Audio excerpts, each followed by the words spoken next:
early doors and really lay down my marker early in the game. That's how you have to play it. This is us or them. Not in today's era, there's VAR, so we wouldn't cope with no reducer. There's VAR today, Martin. You know what, is it? I think also all the teamwork's done, all the tactical stuff's done. It's about you right now in that moment. It's about being calm in this situation. High-level game, your first tackle, your first pass, your first duel, your interaction with your number 9, your opponent. In our day, we wouldn't even go into the tunnel first. Look, there's the Arsenal players already. We wait for the opposition. We don't go there first. We dictate before the game actually starts. And that was a big thing with Arsene Wenger. Yes, it was, but I think Rio explained it quite really well. It's about playing the games together, respect. Pretty much everyone since the start has fell in form here in Manchester. Grealish, De Bruyne's ball in. Nelly. First opportunity here for Arsenal to get forward. It's Saka with the cross. Lovely take by Haaland, supported by De Bruyne. De Bruyne shoots! Oh, brilliant!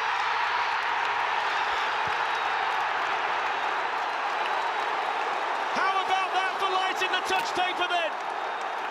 Kevin De Bruyne, one of Manchester City's big players, with a huge goal in the title race to set this one alive at the Etihad. Manchester City 1, Arsenal 0. Kevin De Bruyne. That was an almost perfect build-up. Arsenal decided to press. They decided to press with holding, and now Granit Xhaka. Finding it so difficult at the moment, Arsenal, to keep the ball. They're going to get the free kick there, though, for the foul by De Bruyne. The crowd not happy. Neither is Guardiola. Bernardo Silva in behind him here. Bernardo Silva couldn't quite get the power on the shot. Was offered this game. There goes De Bruyne again. He was teed up by Haaland again. Still Kevin De Bruyne! Fantastic defending. Ben White with a brilliant block to Haaland's turn to run now. Erling Haaland looking for room! And eventually cleared by Ben White, and they're hanging on desperately back there defending. Grealish lifting it forward here for Haaland. Shot from a tight angle, beaten away by Ramsdale. Had no real right to shoot. A little bit more promise about this move for Arsenal. Thomas Partey! Well, he scored a couple of goals from distance this season. Thomas wants to run at them, wants to go at them, wants to do that!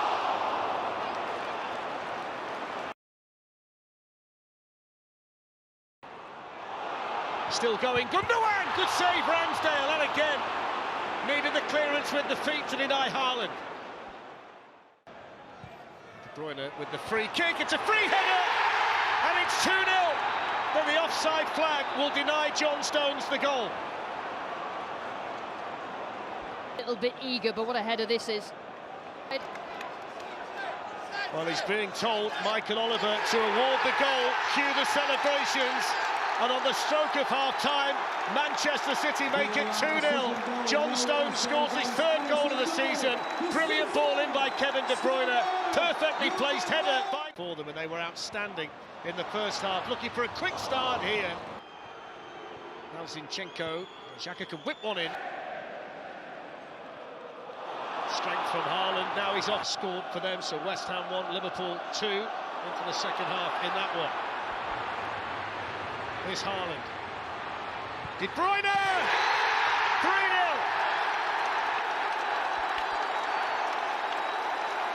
And I think it's safe to say that if this is a title decider, it's very much gone the way of Manchester City.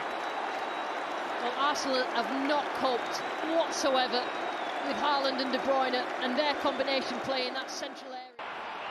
Partey, Zinchenko, shoots! Ilkay Gundogan, plenty of time to shoot. Saka takes the shot, hits it too high. Gets it back again, promising position this for Arsenal. There's the shot and the goal! Well, they've got one back, and it's been scored by Rob Holding. Well, there's still 4 minutes to go. It would be a Herculean... Tricky games, but at this level... What a touch from Foden. Haaland! 49 and counting for this outstanding marksman.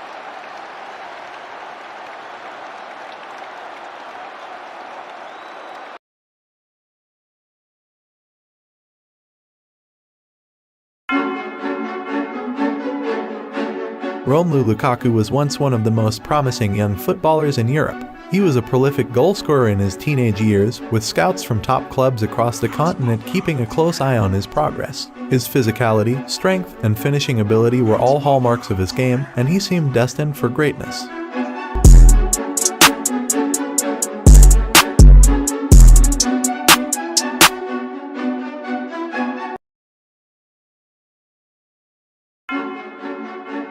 Lukaku first burst onto the scene as a teenager playing for Anderlecht in Belgium. He quickly made a name for himself with his combination of speed, strength, and technical skill. In 2011, he was signed by Chelsea, one of the most prestigious clubs in Europe. However, Lukaku struggled to make an impact in his first season with the club and was soon loaned out to West Bromwich Albion.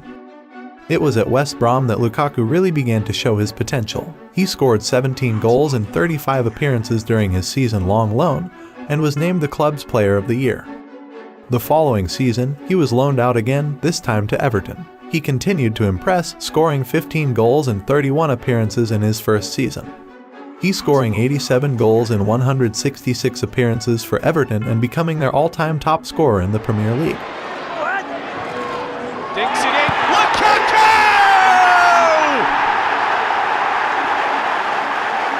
Welcome back, big fella! In 2017, Lukaku was sold to Manchester United for a fee of £75 million, making him one of the most expensive players in history.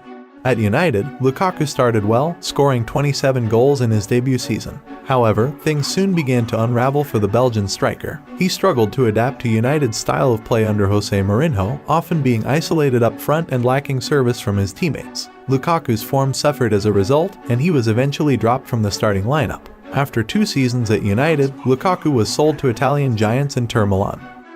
It was a move that many believed would revitalize his career and help him rediscover his form.